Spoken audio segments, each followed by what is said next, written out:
हो दीनानाथ गैया का दुआ गैया छोकरबा हो दीनानाथ लेला का लुलुआ दूरी जाही दूरी गे आमला की हमारो बेवाथा तोहारे परछाइया गे आमला की गैया होए तैबान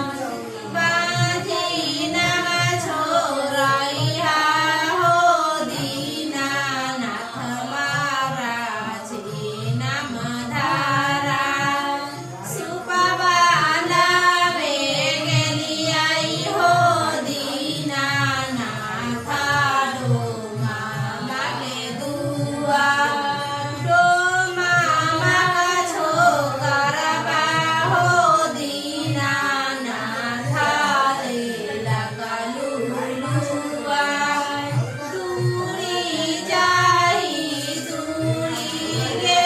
आमला की